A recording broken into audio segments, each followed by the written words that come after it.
Gracias a Dios por esta oportunidad más que Dios nos da de poder estar juntos y de poder meditar una vez más en el libro de Romanos. El día de hoy nos toca un tema interesante, vamos a compartirlo juntos, vamos a orar para poder iniciar este tiempo. Padre nuestro que estás en los cielos, bendito Dios Todopoderoso, Padre Celestial, Dios del universo, Señor, en este momento, en el nombre de tu Hijo amado Jesús, Señor, nos ponemos delante de tu presencia, Señor, delante, Señor, de ti, como hermanos, como un equipo, Señor, como parte del cuerpo de Cristo, Señor, para poder reflexionar y poder, Señor, estudiar tu palabra. Bendito Dios, en el nombre de Jesucristo, yo te pido por cada una de las personas que está junto conmigo en este video, Señor, que tu palabra, Señor, transforme nuestra manera de pensar, Señor, y que guiados por el Espíritu Santo podamos transformar nuestra manera de vivir, Señor. Padre Celestial, te pedimos perdón, Señor, si te hemos ofendido en algo, Señor. Cada uno de nosotros sabe y conoce, Señor, nuestras vidas, Señor.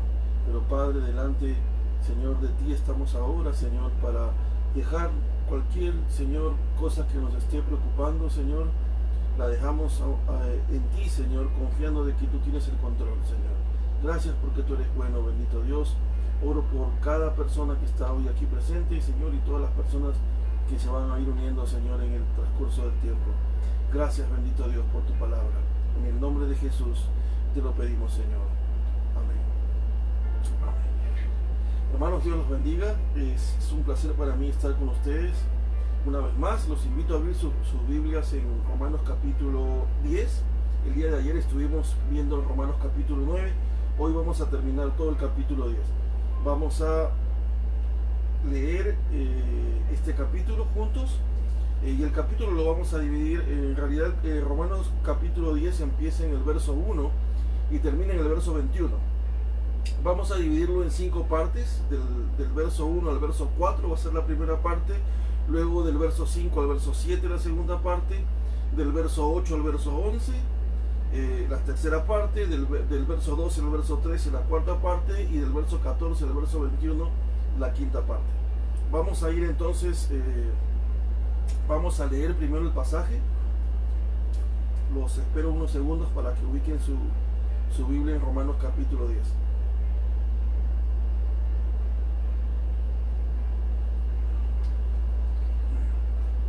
Recuerden que es importante que nosotros analicemos siempre la Biblia en base al contexto.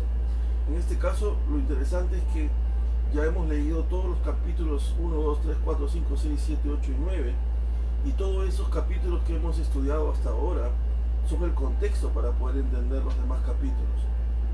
Entonces, esa es la razón por la cual cuando uno estudia las Escrituras, y si quieres hacer una buena exégesis de la palabra de Dios, una buena interpretación del texto, no puedes estudiar un texto aisladamente. Debes estudiar un texto en base al contexto, ¿no? Sobre el contexto inmediato, y en nuestro caso mucho mejor, porque no solamente es el contexto inmediato, los versículos que están en el capítulo, sino todos los capítulos anteriores. Y esto es de mucha bendición en realidad, entenderlo. Muy bien, vamos a leer entonces desde el verso 1, vamos juntos. Dice: hermanos, ciertamente el anhelo de mi corazón y mi oración a Dios por Israel es para salvación, porque yo les doy testimonio de que tienen celo de Dios, pero no conforme a ciencia, porque ignorando la justicia de Dios y procurando establecer la suya propia, no se han sujetado a la justicia de Dios, porque el fin de la ley es Cristo, para justicia a todo aquel que cree. Muy bien, esta es la primera parte. Vamos a analizar esta primera parte del verso 1 al verso 4, y vamos a analizar aquí algo interesante. El apóstol Pablo, recuerden que en el capítulo 9 él había presentado, en los primeros versículos había mostrado esa carga que él tenía por el pueblo de Israel, ¿verdad? Por sus hermanos judíos, y él había dicho que a pesar de que ellos habían sido testigos y habían tenido ciertos privilegios, ¿verdad? Como por ejemplo la adopción, la gloria de Dios, ¿no? La ley, ¿no? El culto de todo lo que Dios les permitió hacer en el tabernáculo, en el templo o en las sinagogas, la palabra de Dios en sí, la presencia de Dios en sí, todos estos beneficios, privilegios que había tenido el pueblo de Israel, y aún así prácticamente ellos no habían creído en Jesús cuando él vino a la tierra, ¿verdad? O sea, cuando estuvo con ellos, en medio de ellos.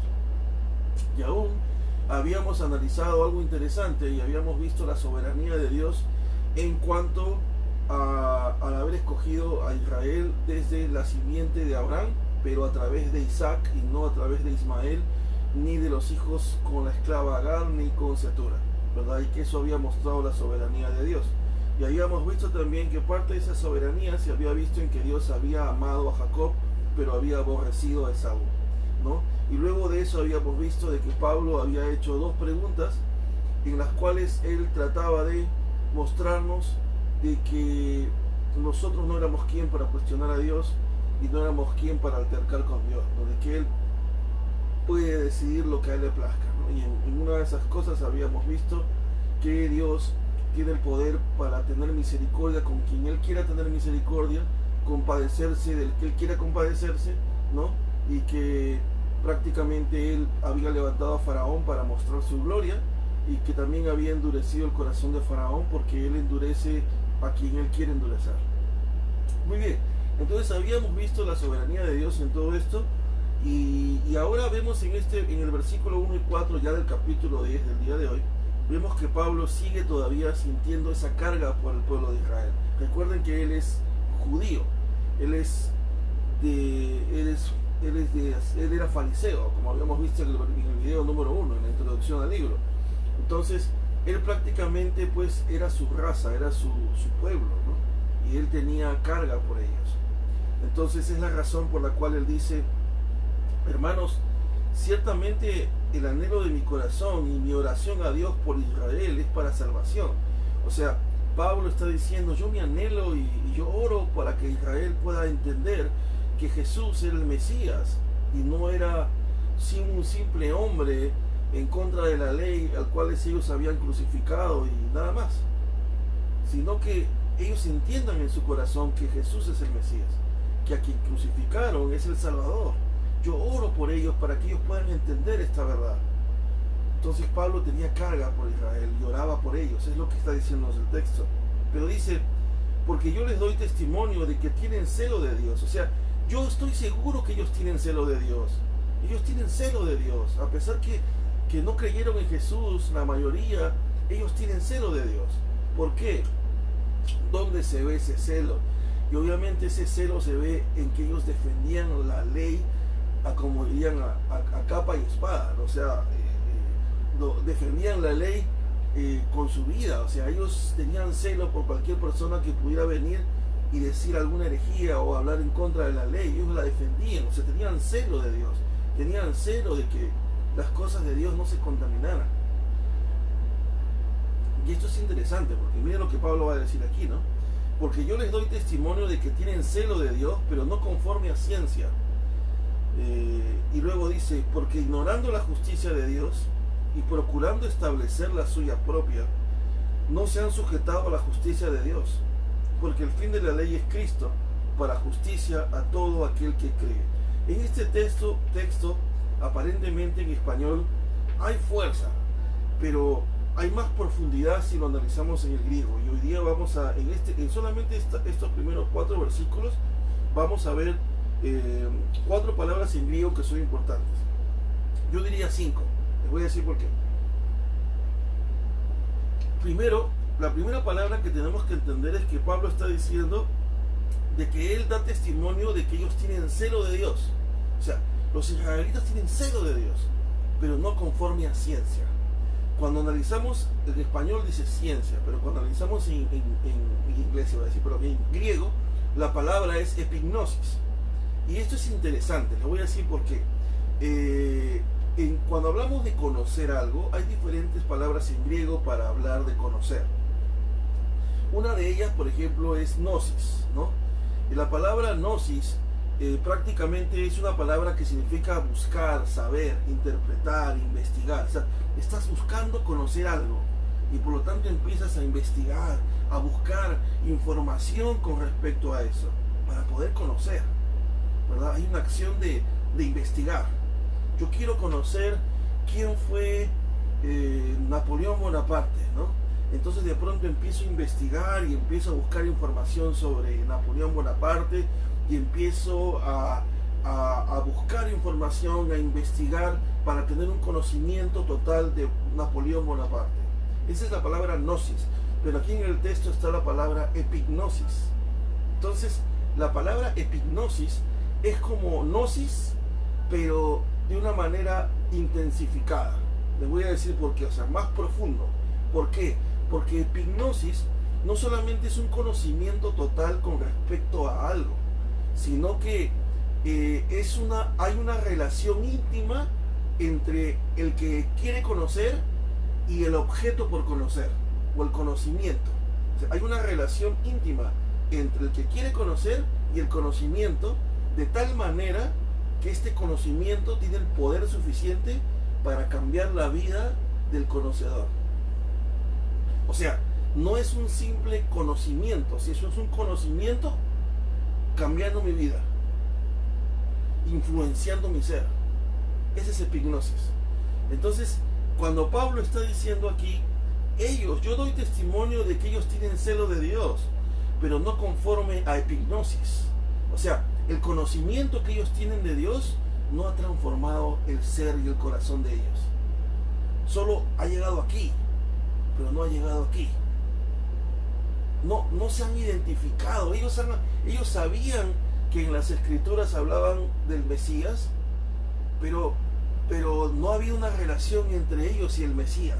O sea, ha sido solo investigación, conocimiento, pero no ha sido epignosis, porque ese conocimiento no ha transformado el interior de ellos.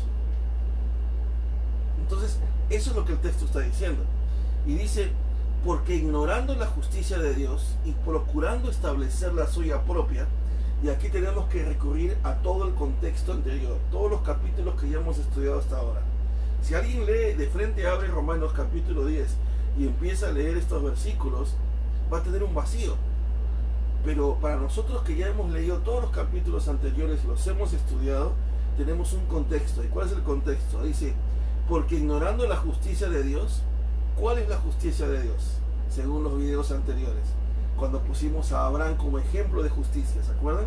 La justicia de Dios que es por la fe.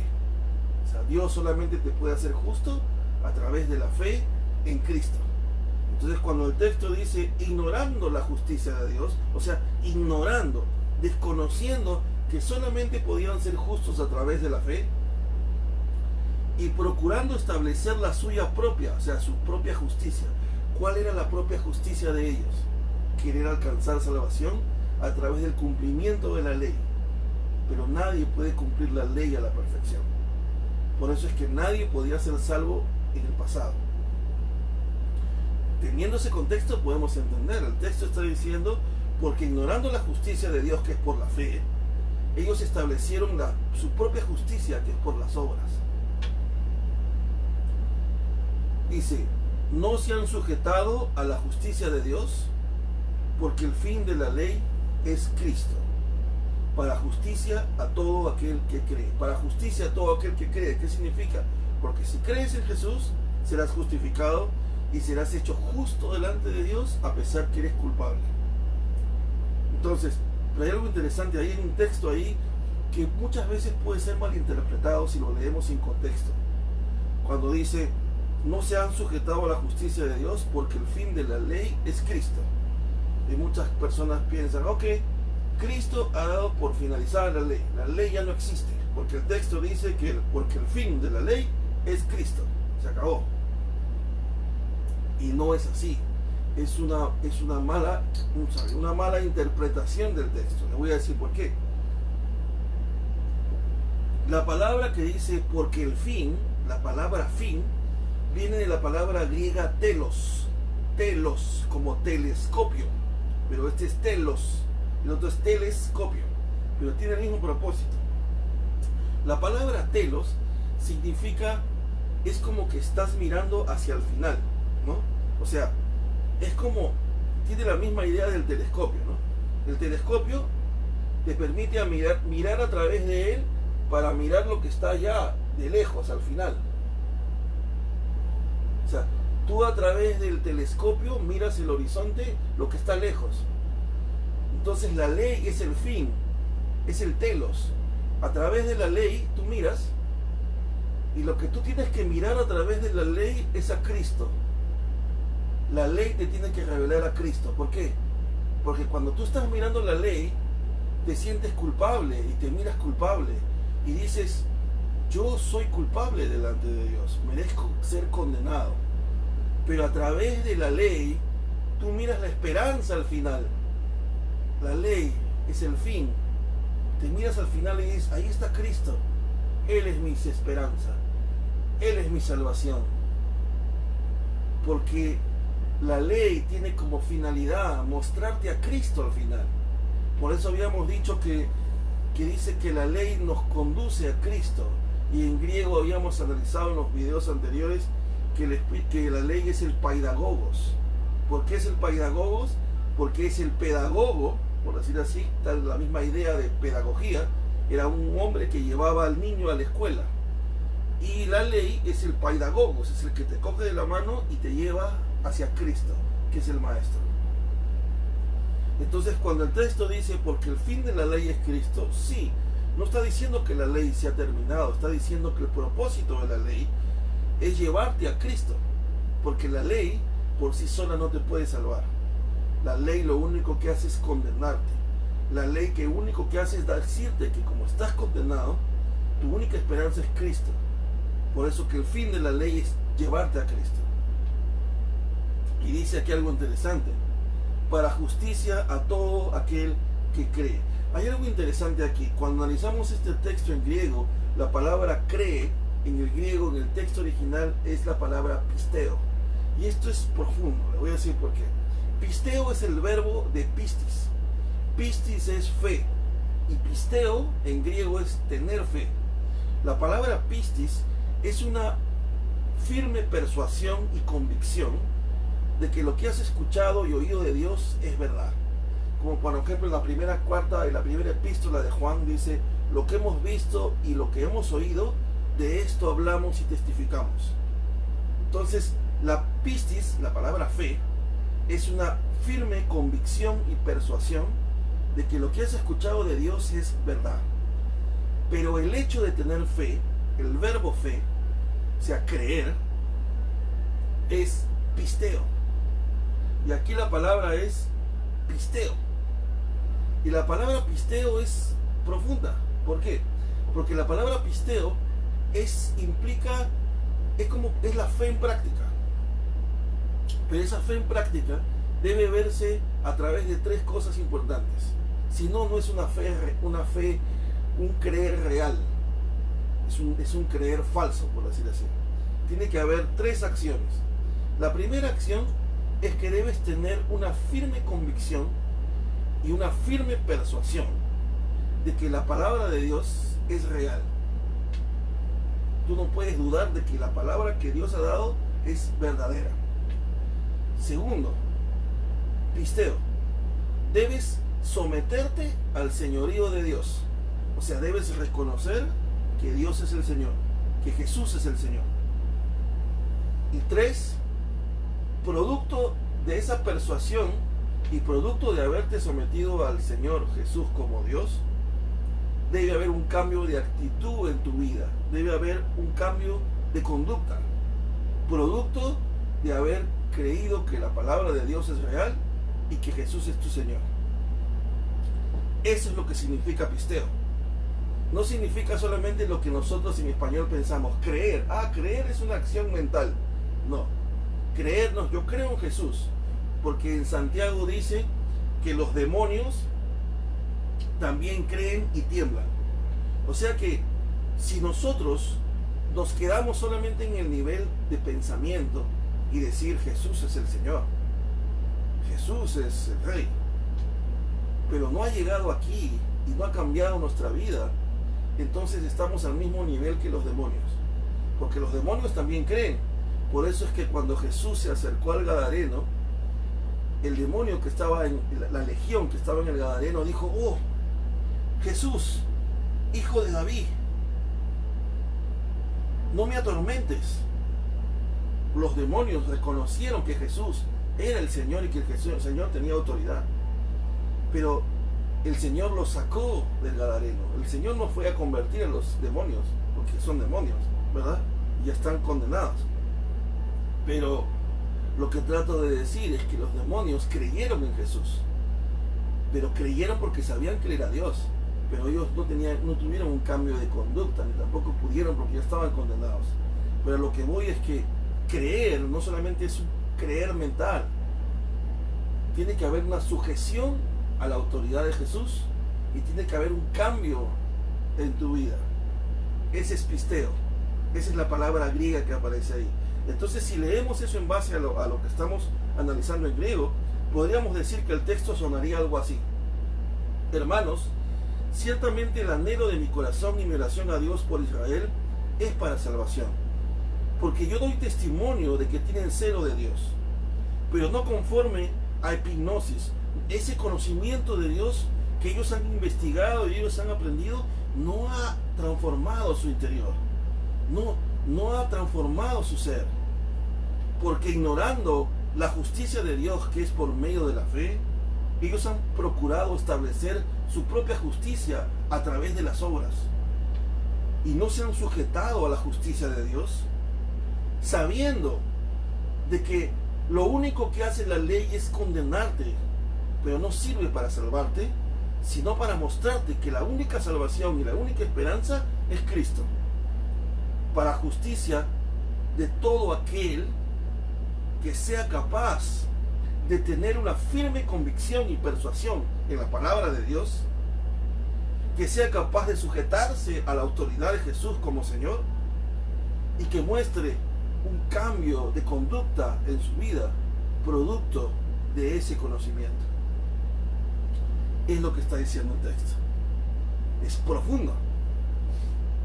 Y esa es prácticamente la primera parte de este pasaje, de este capítulo 10. Es poder haber analizado esto que es interesante. Vamos entonces a la segunda parte. Hay algo aquí interesante, que es que la segunda parte la vamos a ver desde el verso 5 al verso 8. Y Pablo dice lo siguiente: porque de la justicia que es por la ley, Moisés escribe así: el hombre que haga estas cosas vivirá por ellas. Pero la justicia que es por la fe dice así: no digas en tu corazón, ¿quién subirá al cielo? Entre paréntesis, esto es para traer abajo a Cristo. ¿O quién descenderá al abismo? Esto es para hacer subir a Cristo de entre los muertos. Mas, ¿qué dice? Cerca de ti está la palabra, y en tu boca y en tu corazón. Lo que Pablo trata de decir en este pasaje es: hey, si ellos hubiesen entendido, y si tú entendieses que no tienes que tener un conocimiento teológico elevado para poder ser salvo, que lo único que tienes que hacer es creer, nada más. No tienes que hacer nada. Y por eso Pablo está diciendo aquí: ¿acaso te están diciendo que subas al cielo para que traigas a Cristo a la tierra? Cristo ya vino. No tienes que hacer nada, Él ya vino, Dios lo envió. Tampoco tienes que ir, dice, al abismo para resucitar a Cristo y decir: Cristo, has muerto, por favor ven, necesitas resucitar, tengo que llevar a la tierra. No, sino que los capítulos anteriores dicen que Dios lo resucitó con poder, y Él resucitó.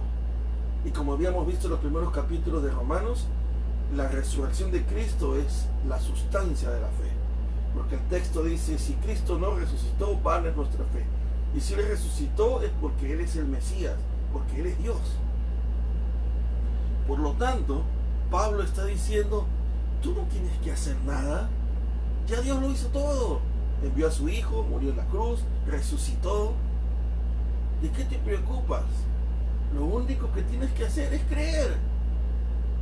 Y creer y donde tengan que intervenir tu boca y tu corazón, tus labios y tu corazón. Y ahora, lo interesante de esto es que Pablo está, como siempre lo hemos dicho, ¿no? La Biblia está llena de hyperlinks, ¿no? de hipervínculos, ¿no? Donde, como cuando hacemos Google y entramos a una página de Wikipedia y de pronto dice una palabra y esa palabra está subrayada en azul y nosotros cliqueamos y nos lleva a otro lugar. Hay muchas palabras en el Nuevo Testamento que nos llevan a otro lugar, ya lo hemos demostrado muchas veces. Este es un pasaje que nos está llevando a Deuteronomio. Si ustedes desean, por favor vayan a Deuteronomio capítulo 30 del verso 1.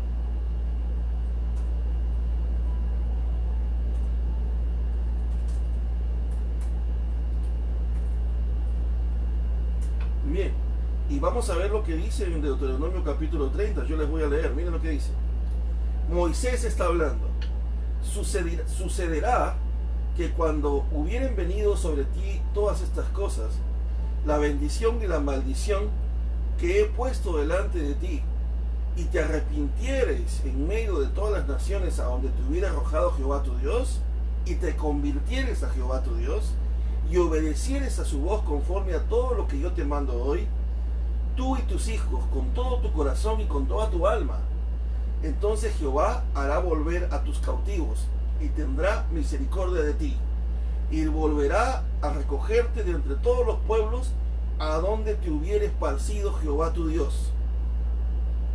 Aun cuando tus desterrados estuvieran en las partes más lejanas que hay debajo del cielo, de allí te recogerá Jehová tu Dios y de allí te tomará.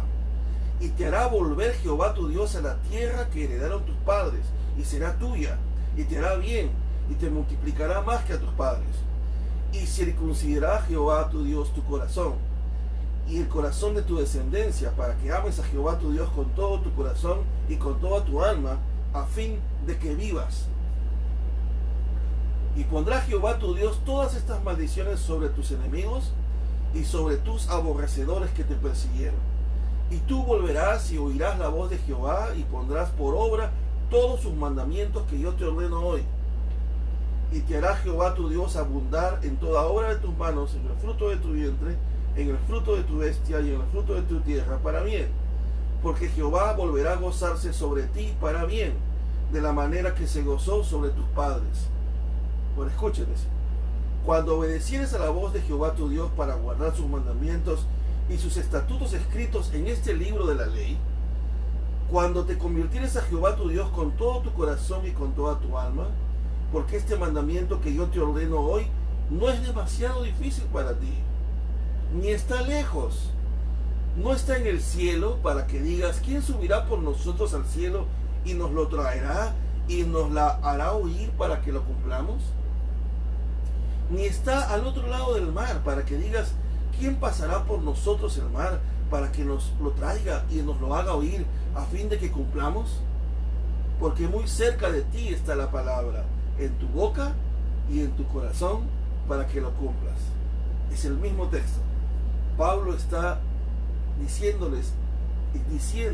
entre comillas, que ya Dios había dicho en el pasado de que no se trataba de la ley, se trataba de tu corazón, de tu boca, de que era tan fácil y tan sencillo que no tenías que hacer que alguien baje y te traiga la Torá escrita o que alguien corra. Ya no, ya Dios te la había dado, estaba en tu corazón,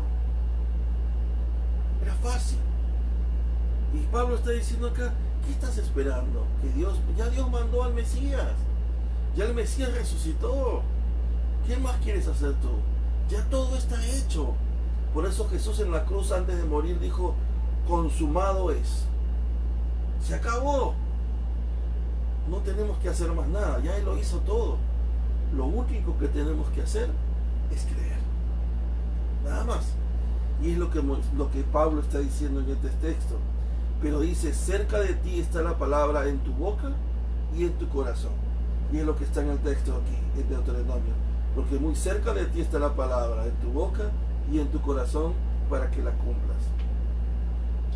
Muy bien, entonces esto es lo que significa estos pasajes. Pablo está diciendo, no tienes que hacer nada, solo tienes que creer. Y en la parte 3, que es desde el versículo 8 al 11, vamos a leerlo. Esto es profundo también. Dice aquí, esta es la palabra de fe que predicamos, dice Pablo. que si confesares con tu boca que Jesús es el Señor y creyeres en tu corazón que Dios le levantó de los muertos, serás salvo. Porque con el corazón se cree para justicia, pero con la boca se confiesa para salvación. Y esto es interesante.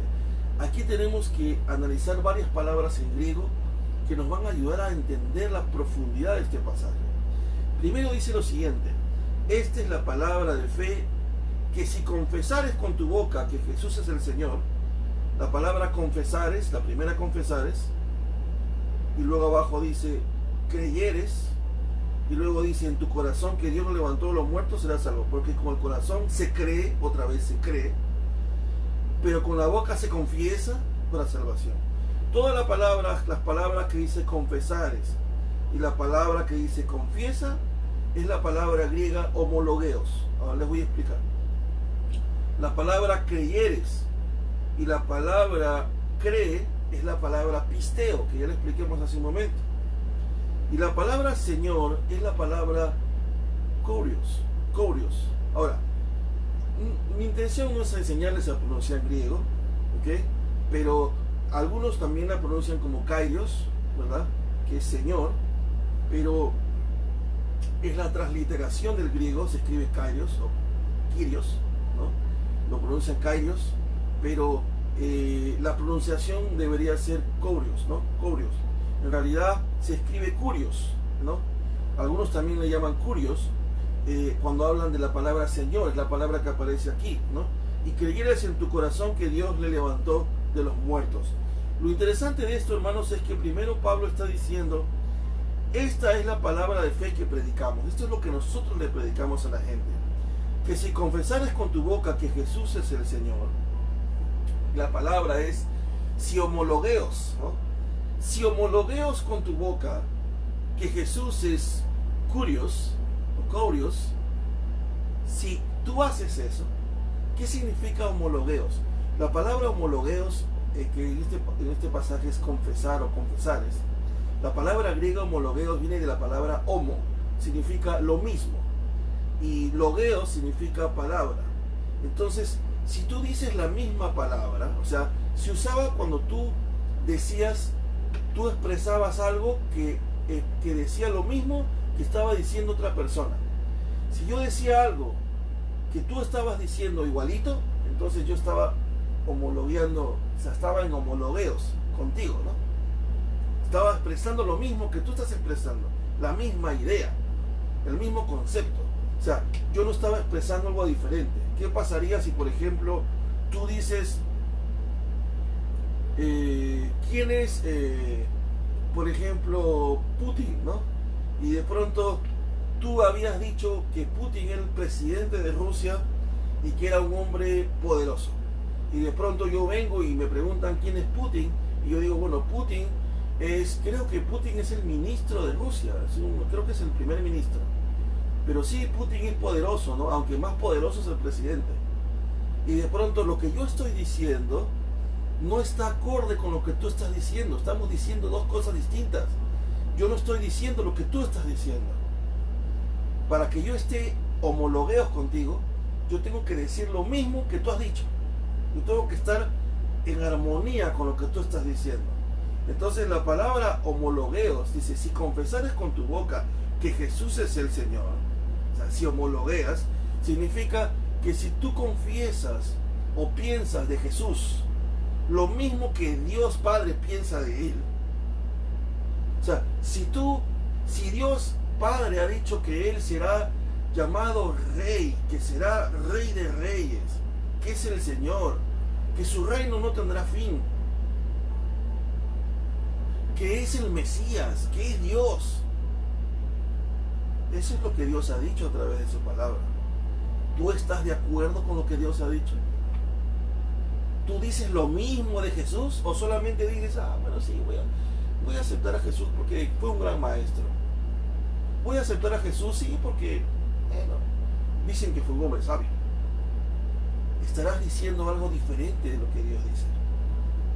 Pero si tú confiesas con tu boca que Jesús es el kurios, y kurios en griego era una expresión que se usaba de manera común para, por ejemplo, llamar al amo, llamar a un propietario, al dueño de alguien, llamar a un emperador o a un rey.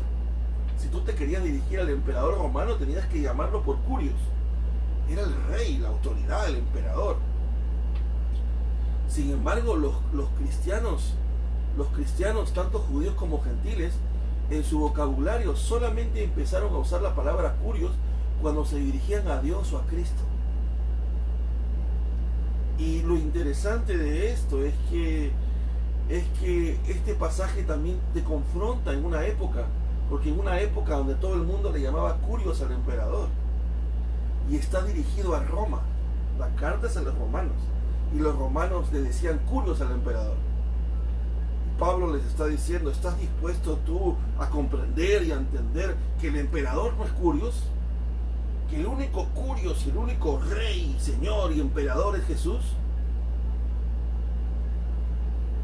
Porque eso es lo que Dios ha dicho, que Él es el Rey de Reyes. Y Daniel capítulo 7 dice que el último reinado será el de Él, y su reino no tendrá fin. ¿Estás dispuesto a homologuear eso?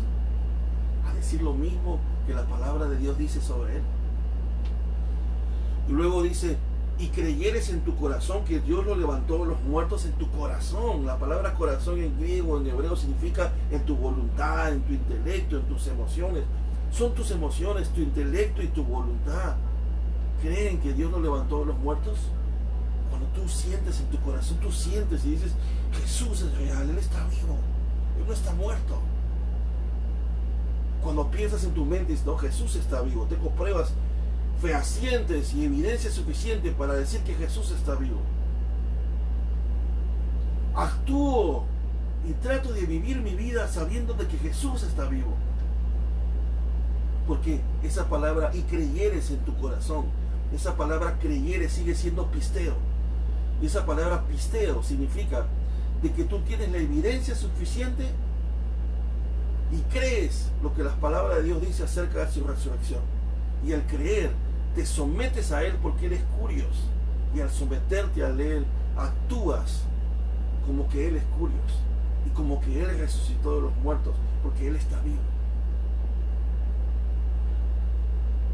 Serás salvo, dice, porque con el corazón se cree para justicia, pero con la boca se confiesa para salvación.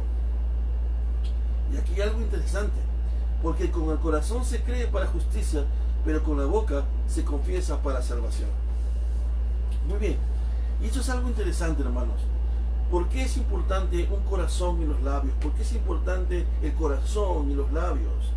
Porque por lo siguiente: primero, hermanos, debe haber fe en el corazón.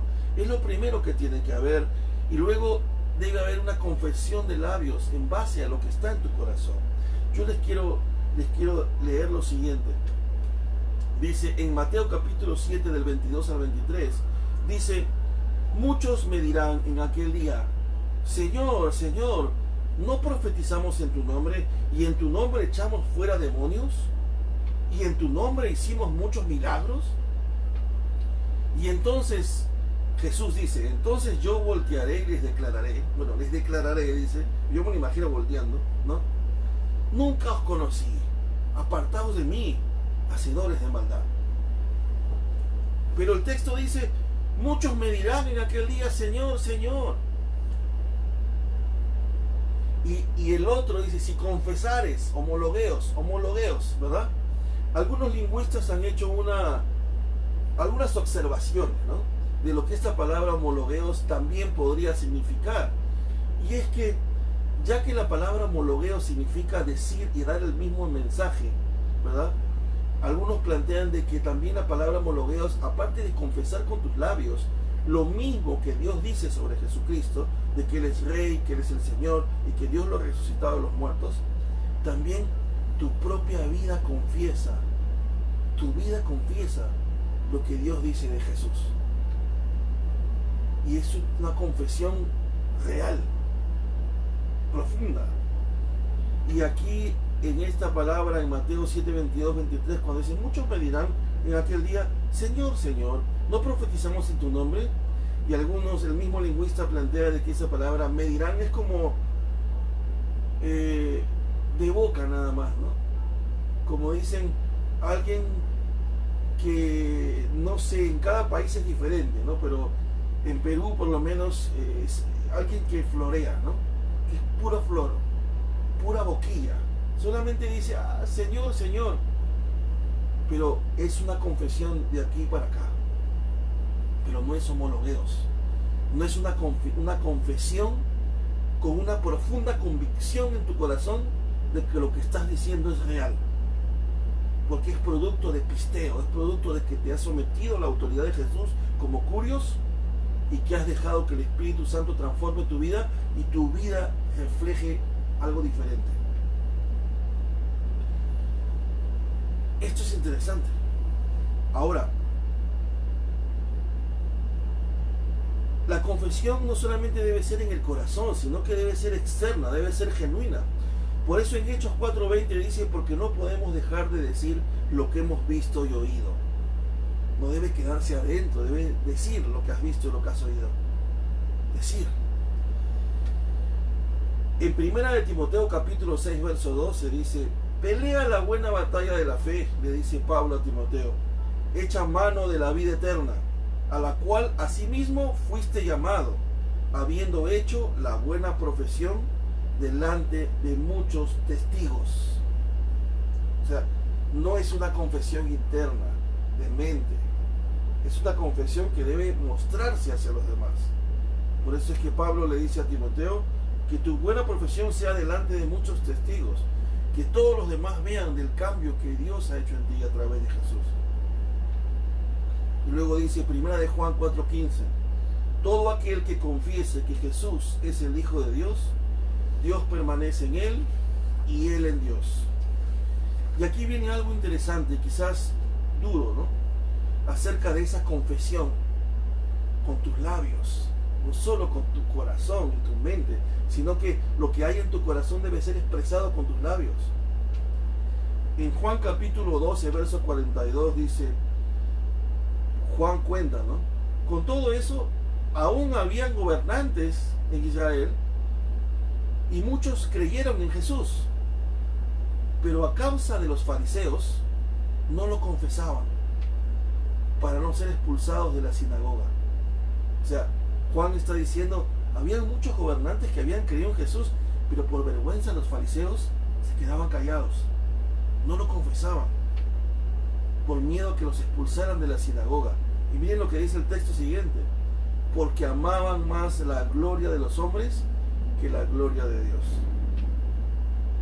Les importaba más quedar bien con los demás que quedar bien con Dios. A pesar que creían en Él, no lo confesaban, no lo hacían público. Por eso es que Pablo dice, sí, el texto dice, vuelvo a leerlo, dice, porque con el corazón, dice, si confesares con tu boca que Jesús es el Señor y creyeres en tu corazón que Dios lo levantó de los muertos, serás salvo. Porque con el corazón se cree para justicia, pero con la boca se confiesa para salvación. ¿Estás dispuesto a confesar el nombre de Jesús con tus labios? ¿De dar a conocer que amas a Jesús? ¿O tu conversión solo es mental? ¿O es que tu convención realmente ha llegado a tu corazón? ¿Ha transformado tu vida? ¿Es hipnosis? ¿Ha transformado tu ser? ¿O solo es un simple conocimiento? ¿Tu confesión es solo de labios para afuera? ¿O es homologueos, producto de una fuerte convicción interna y de tu fe en Él, que crees en Dios, de pisteo? Producto de que has creído que la palabra de Dios es verdad, te has sujetado y te has sometido a la autoridad de Cristo como curios, como Rey, Señor, y ahora estás expresando y viviendo una vida que refleje el haber creído en Él. La parte 4 dice del verso 12 al verso 13, al verso 13, ¿sí? Dice, porque no hay diferencia entre judío y griego, pues el mismo que es Señor de todos es rico para con todos los que le invocan, porque todo aquel que invocar el nombre del Señor será salvo. Y Pablo concluye otra vez, no importa que seas judío, que seas griego, No interesa de qué país seas, de qué raza seas. Lo único que importa para que alcances salvación es que invocares el nombre del Señor y confieses que Él es el Señor y que Dios lo resucitó de los muertos, pero no de aquí para aquí, sino de acá, para afuera, porque has creído que Él es el Señor. Y la última parte dice la importancia de por qué es importante predicar, por qué la predicación es importante para tener fe. Y es que en el versículo 14 dice, ¿cómo pues invocarán a aquel en el cual no han creído?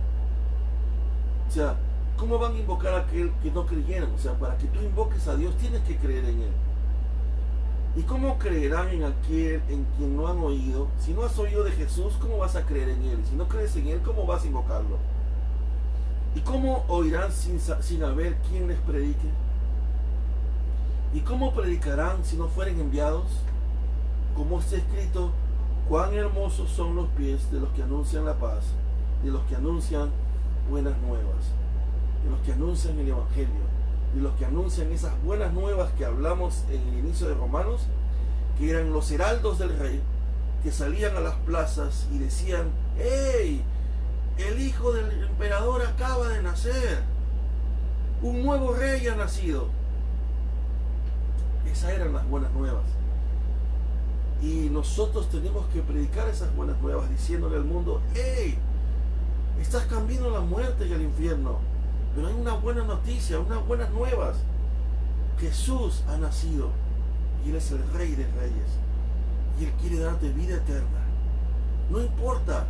Lo único que tienes que hacer es creer en Él, confesar con tu boca que Él es el Señor y que Dios lo levantó de los muertos.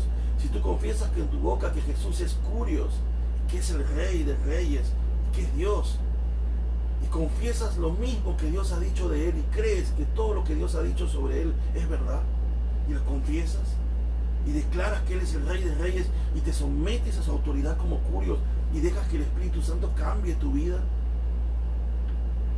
serás salvo.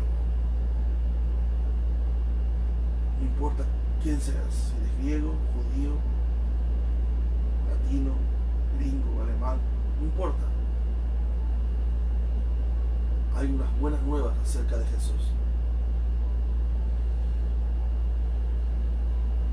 Y dice el versículo 16, Pablo concluye y dice, mas no todos obedecieron al Evangelio. Pues Isaías dice, Señor, ¿quién ha creído a nuestro anuncio? Así que la fe es por el oír y el oír por la palabra de Dios. Es importante que la fe viene a través del oír la palabra de Dios, del oír la palabra de Dios, del oír el mensaje de salvación. Es por eso importante también que nosotros como cuerpo de Cristo, como parte del cuerpo, pongamos nuestros dones para la edificación del cuerpo de Cristo. Y recordemos de que el libro de Timoteo dice que nosotros, la iglesia, o sea, nosotros, somos columna y baluarte de la verdad. Nosotros tenemos la verdad en nuestras manos y es nuestro deber compartirla. Es nuestro deber extender el mensaje del Evangelio al mundo. Y por eso te animo a que lo hagas. Hermano, algunos piensan que yo soy pastor. No soy pastor. Yo no soy pastor. Soy un hermano normal, común y corriente. Y espero, aunque no soy perfecto y tengo defectos, demostrarte con mi vida de que no necesitas ser pastor para predicar el Evangelio de Cristo. Así que te animo ahí donde estás a que abras tus labios y confieses el Evangelio de salvación al mundo. Continuemos. Dice versículo 20 o versículo 19, dice, también digo, ¿no ha conocido esto Israel? ¿Acaso Israel no ha conocido el Evangelio? Primeramente Moisés dice, yo os provocaré a celos con un pueblo que no es mi pueblo, con pueblo insensato os provocaré a ira. E Isaías dice resueltamente, fui hallado de los que no me buscaban. Los que no me buscaban me hallaron. Me manifesté a los que no preguntaban por mí. Pero acerca de Israel dice, todo el día extendí mis manos, a un pueblo rebelde y contradictor. Dios dice, todo el tiempo extendí mis manos hacia Israel, todo el tiempo abrí mi corazón hacia ellos, todo el tiempo los quise bendecir. Pero el corazón duro de ellos no entendió.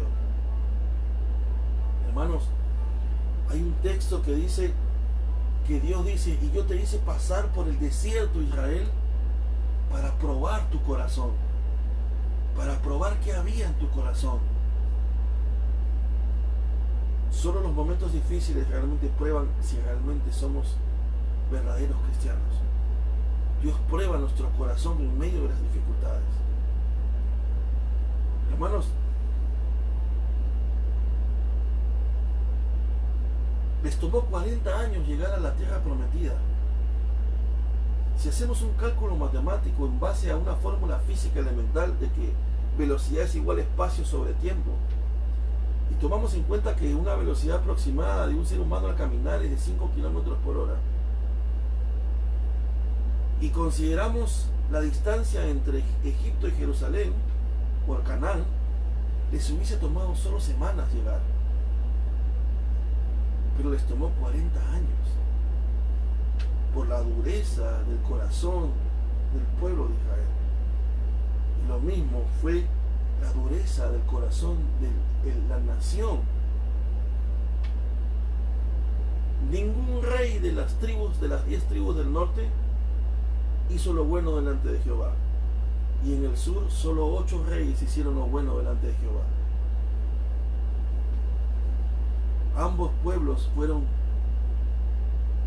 idólatras, y a pesar de que habían visto la gloria de Dios, Dios había hecho pacto con ellos, habían sido adoptados por Él, habían sido partícipes de la ley de Dios, habían sido partícipes de las liturgias en el templo. Aún así, despreciaron a Dios y le fueron infieles con otros dioses. Y por eso Dios dice, cuando me llames ya no te oiré. Ve y clámale a los dioses con los que me fuiste infiel, porque yo no te responderé. Y cuando llegó el Mesías, el pueblo de Israel no pudo ver la verdad. ¿Por qué? Porque les faltó ciencia, les faltó epignosis. Ese conocimiento estaba aquí, pero no había llegado aquí. Hermanos, ¿qué es lo que Pablo nos está tratando de enseñar en todo este capítulo 10 que lo acabamos de terminar? Que la salvación es por medio de la fe. La justificación es por medio de la fe. Que Israel no puede justificarse de que no pudieron haberse salvado por fe, a pesar de que ellos estaban obsesionados con querer cumplir la ley a la perfección, porque ya Abraham les había dado el ejemplo de ser justificados por medio de la fe. Lo único que ellos tenían que hacer era abrir su corazón a la ley de Dios y confesar y creerle a Dios, como lo hizo Abraham. Abraham, que no conocía ley porque no había ley, pero dice el texto que Abraham creyó a Dios y por eso Dios le justificó, lo hizo justo. Hermanos, vamos a orar para terminar. Que Dios los bendiga. Ha sido un placer para mí poder compartir una vez más con ustedes la palabra. Vamos a orar. Padre nuestro que estás en los cielos, bendito Dios todopoderoso, Padre celestial, Dios del cielo, Dios del universo, Señor. En el nombre de Jesús, pongo este tiempo, Señor, terminado en tus manos. Gracias por tu palabra. Ayúdanos, Señor, a que esta palabra sea atesorada en nuestros corazones. Y que juntos, Señor, podamos realmente ser homologueos y confesar con nuestros labios y con una profunda convicción de nuestro corazón que tú eres el curio, Señor, el Rey de nuestras vidas. Ayúdanos a hacer pisteo, Señor, y que al creer y tener una firme convicción y persuasión de tu palabra, nos sometamos a tu autoridad y dejemos que tu palabra cambie nuestras vidas y podamos cambiar nuestra forma de vivir. Ayúdanos, Señor. En el nombre de Jesús te pedimos todo esto, bendito Dios.